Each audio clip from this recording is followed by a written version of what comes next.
उसी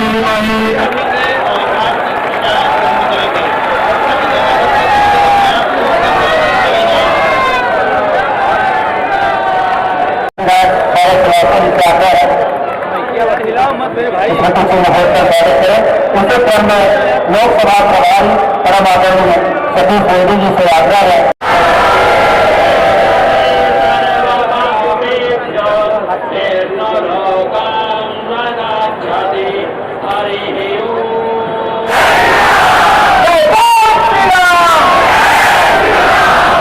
अब सबसे आज के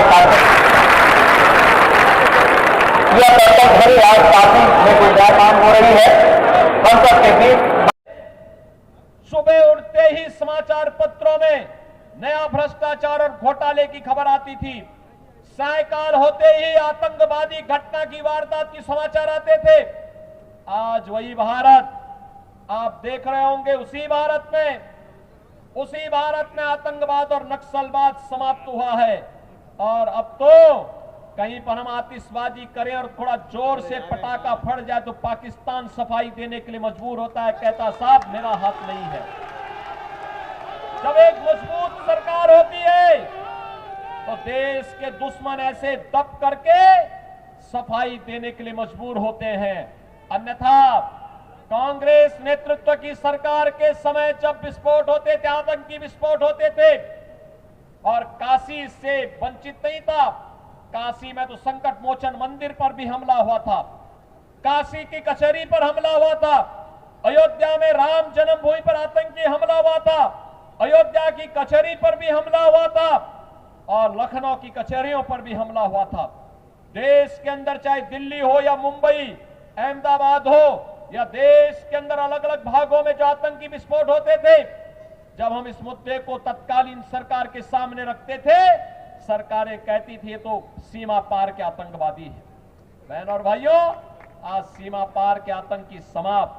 अब तो डॉन जैसा अब तो यूके का जो सबसे प्रतिष्ठित समाचार पत्र है वह भी लिखता है कि पिछले 3 वर्ष के अंदर पाकिस्तान के अंदर जो वहां के सबसे दुर्दांत 2 दर्जन से अधिक आतंकवादी थे, एक एक करके मार दिए गए।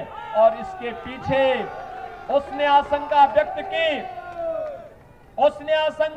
की कि इसके पीछे भारत के एजेंसियां हैं। यानी अब दुश्मन के घर में भी भारत विरोधी तत्व सुरक्षित नहीं है, क्योंकि उसे मालूम है ये नया भारत छेड़ेगा नहीं, लेकिन अगर कोई छेड़ेगा तो उसको छोड़ेगा भी नहीं। बहनों और भाइयों, ये स्थिति आज के नए भारत की है। याद करिए, यूपीए और कांग्रेस की सरकार के समय गरीब भूख से मरता था, किसान आत्महत्या करता था, बेटी और बहन असुरक्षित थी, और व्यापारी से रंगदारी वसूली की जाती थी। आज आप देखते होंगे व्यापारी से रंगदारी नहीं, बल्कि व्यापारी को स्वनिधि का लाभ दिया जा रहा है। प्रधानमंत्री मुद्रा योजना में 10 लाख तक का ब्याज मुक्त ऋण, और मोदी जी ने घोषणा की है 4 जून को जब फिर एक बार मोदी सरकार बनेगी तो यह सीमा 10 लाख से बढ़ाकर के 20 लाख की जाएगी। ये नए भारत में आज कोई भूख से नहीं मरता है। 80 करोड़ लोग फ्री में राशन की सुविधा का लाभ प्राप्त कर रहे हैं, और मोदी जी ने कहा अगले 5 वर्ष तक ये योजना तत्काल जारी रहेगी, कोई कमी नहीं। याद करिए, ये जो कांग्रेस और समाजवादी पार्टी का इंडी गठबंधन है, जो कहता है ना कि भारत को पाकिस्तान के खिलाफ नहीं बोलना चाहिए, ये पाकिस्तान का राग अलापने वालों से बोलना चाहिए कि अगर भारत में फिर बोझा क्यों बनते हो, पाकिस्तान में जाओ, वहां भीख भी मांगने से नहीं मिलने वाली है। इंफ्रास्ट्रक्चर का बेहतरीन मॉडल काशी के पास है, रेलवे का बेहतरीन मॉडल आज काशी के पास है।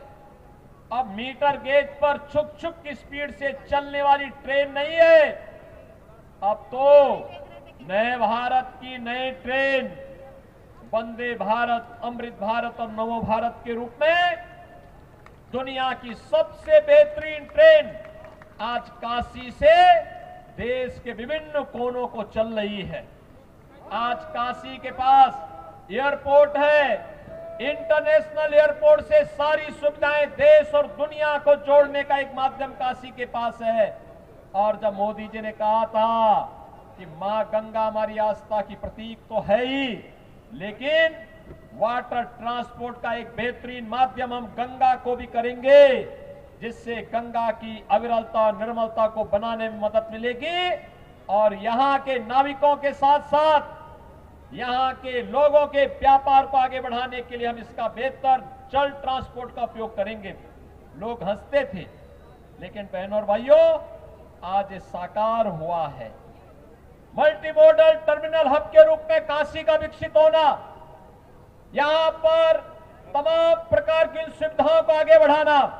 और गत वर्ष ही आपने देखा होगा, यहां काशी से लेकर के हल्दिया होते हुए जिस प्रकार के दुनिया के सबसे बड़े क्रूज का संचालन काशी से हुआ है, दुनिया विभूत थी कि काशी अब इन सभी गतिविधियों का केंद्र बन चुका है। अब तो रोपवे का निर्माण हो रहा है। कैंट स्टेशन से बाबा विश्वनाथ धाम तक पहुंचने के लिए कुछ ही मिनटों की दूरी में रोपवे का कार्य जब वर्ष के अंत तक पूरा हो जाएगा तो इस दूरी को हम बहुत आसानी से तय कर लेंगे। एक नई काशी। और बहनों और भाइयों, इस नई काशी के साथ साथ जब काशी नव्य और दिव्य काशी के रूप में दिखती है तो ये नव्य और दिव्य काशी नए उत्तर प्रदेश को जन्म भी देती है। काशी ने मोदी जी को चुना। मोदी जी ने न केवल उत्तर प्रदेश की बल्कि पूरे भारत की कायाकल्प की है। बहनों और भाइयों, आज भारत दुनिया के अंदर सम्मान प्राप्त कर रहा है। आज भारत के अंदर बेहतर सुरक्षा है, आतंकवाद की समस्या का समाधान हुआ है।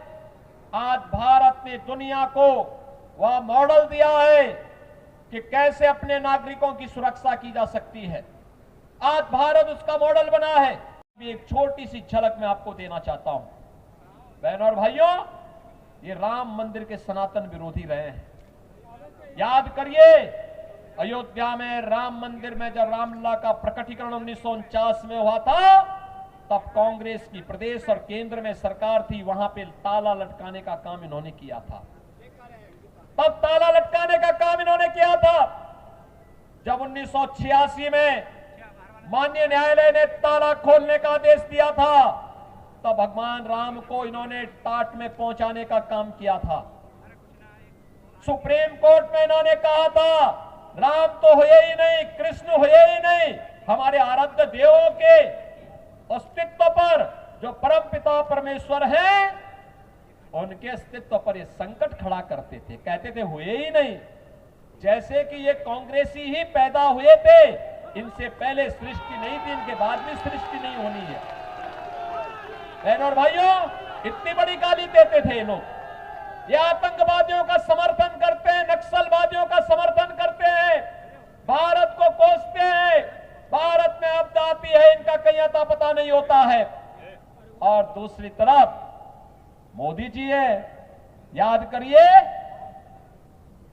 जहां जाते हैं मंदिर में जाकर के पूरी पालन करते हैं। अयोध्या में रामलला में भव्य मंदिर के निर्माण और प्राण प्रतिष्ठा के समारोह के पहले 11 दिन के अनुष्ठान को मोदी जी ने पूरा किया।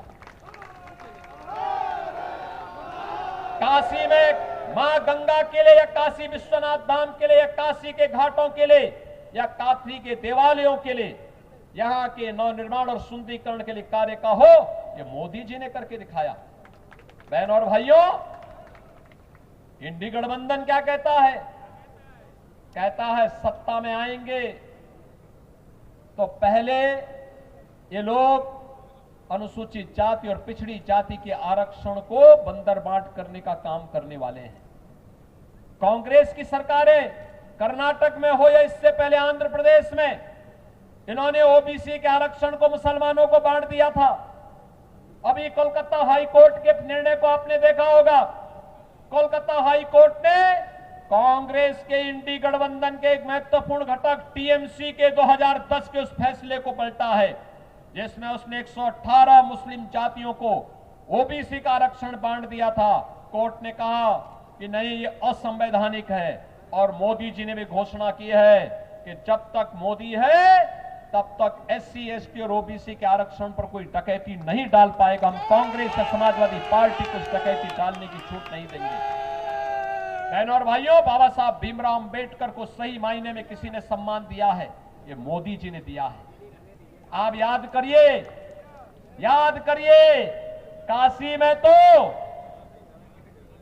काशी में तो भगवान बुद्ध को सारनाथ के सुंदरीकरण के कार्य को अगर किसी ने अपने हाथों में लेकर उसको भव्य रूप दिया है तो वह मोदी जी ने दिया है।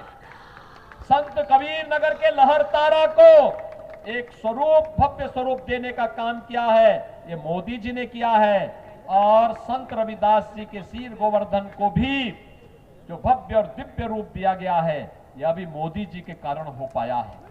बहनों और भाइयों, मैं आज इसीलिए आपके पास आया हूं कहने के लिए, हम आपसे अपील करने के लिए आए हैं। हम काशी वासियों का, हम उत्तर प्रदेश वासियों का एक गौरव है कि हम यहां से जिस जनप्रतिनिधि को चुनते हैं वह भारत का नाम तो दुनिया के अंदर कर ही रहे हैं, आज दुनिया के सबसे लोकप्रिय राजनेता के रूप में भी अपनी एक धमक जमा करके काशी को नई पहचान दिला रहे हैं। अब काशी को लटकते झटकते तारों के बीच में नहीं घुसना पड़ता है, अब काशी को जाम के जंजाल में नहीं फंसना होता है, अब काशी के अंदर गंदे नालों के बीच में लोगों को रहने के लिए मजबूर नहीं होना पड़ता है। अब काशी की सड़कें भी राष्ट्रीय राजधानी की तरह 4 लेन और 6 लेन की सड़कों का एक जाल आज काशी के पास अपना है। आज काशी की दिव्यता और सुंदरता को देख करके हमें औरंगजेब को देश के अंदर फिर से जीवित नहीं होने देना है, नहीं होने देना है। उसको जहां दफन है वहीं दफन होने देना है और हमें बोलना है अब भारत किसी आतंकवाद का नहीं, उत्तर प्रदेश किसी माफिया का नहीं, बल्कि उत्तर प्रदेश अब महोत्सव का प्रदेश बन चुका है। महोत्सव का प्रदेश, महोत्सव, बहन और भाइयों, महोत्सव, कहीं दीपोत्सव का कार्यक्रम, कहीं रंगोत्सव का कार्यक्रम, कहीं दीपावली का देव दीपावली का कार्यक्रम, इसकी पहचान आज उत्तर प्रदेश में है। और माफिया तो सब मिट्टी में दफन हो चुके हैं। नए भारत का उत्तर प्रदेश बेटी और व्यापारी की सुरक्षा भी करना जानता है और साथ साथ भारत के गौरव को मोदी जी के नेतृत्व में दुनिया की नई ऊंचाइयों को उठाने के लिए भी प्रतिबद्ध दिखाई देता है। बहनों और भाइयों, ये हमारा गौरव होगा। मोदी जी जीतेंगे रिकॉर्ड वोटों से, कोई संदेह नहीं, लेकिन काशी वासियों की जिम्मेदारी बनती है एक नया रिकॉर्ड बनाने के लिए हमें काम करना है। क्या काशीवासी बनेंगे? काशीवासी करेंगे? काशी सहमत है? काशी सहमत है? 6 दिन का चुनाव बाकी है। 5 चरणों के चुनाव ने साबित किया, 6ठे चरण का चुनाव भी हो गया है और पूरे देश की आवाज है, जो काशी की आवाज थी, पूरे देश के अंदर गूंज रही है कि फिर एक बार और अब की बार आज के चुनाव ने साबित कर दिया, 400 पार हम जा चुके हैं। आज उत्तर प्रदेश के अंदर 14 सीटों पर और पूरे देश के अंदर भी 58 सीटों पर चुनाव हुए हैं। इससे पहले के जितनी भी 5 चरणों में चुनाव हुए हैं, ये सब दिखाते हैं कि मोदी जी 400 पार की तरफ तेजी के साथ आगे बढ़ रहे हैं। और इसीलिए हम काशी वासियों से कहने के लिए आए हैं, 400 पार में रिकॉर्ड वोटों से अब तक के सारे रिकॉर्ड टूटने चाहिए, क्योंकि अब काशी से गया संदेश आत्मनिर्भर और विकसित भारत की परिकल्पना को साकार करेगा। राम राज्य की संकल्पना को जमीनी धरातल पर उतारने का काम करेगा। क्या काशीवासी इसके लिए सहमत है? मोदी जी का प्रतिनिधि बनकर के घर घर जाएंगे सभी लोग। आज उसका परिणाम है जो उन्होंने कहा था, न मुझे किसी ने भेजा है न मैं स्वयं आया हूं, मुझे तो मां गंगा ने बुलाया है। और मां गंगा की प्रति कृतज्ञता ज्ञापित करते हुए मोदी जी ने अविरल और निर्मल गंगा की जिस परिकल्पना को साकार किया है, बहनों और भाइयों, वो हम सब सनातन धर्मावलंबियों के लिए, उत्तर प्रदेश वासियों के लिए, भारतवासियों के लिए एक नया जीवन देने वाला है। आज काशी का, जब हम काशी में आते हैं, चारों ओर की कनेक्टिविटी 4 लेन की होती है और काशी का इंटरनेशनल एयरपोर्ट आज देश के सबसे व्यस्ततम एयरपोर्ट में माना जाता है।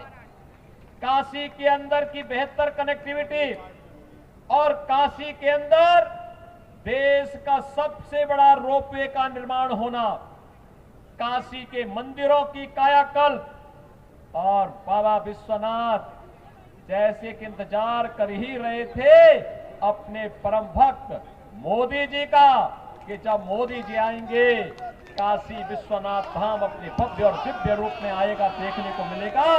आज हम सब देख सकते हैं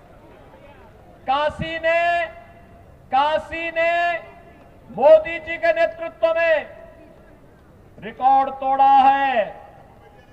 काशी में सर्वाधिक 16 करोड़ श्रद्धालुओं का आगमन इस बात को प्रमाणित करता है कि देश का आज के दिन पर कोई भी अन्य स्थल ऐसा नहीं, वह किसी भी प्रकार के टूरिस्ट हो, अगर सर्वाधिक कहीं आ रहे हैं तो वह काशी में आ रहे हैं।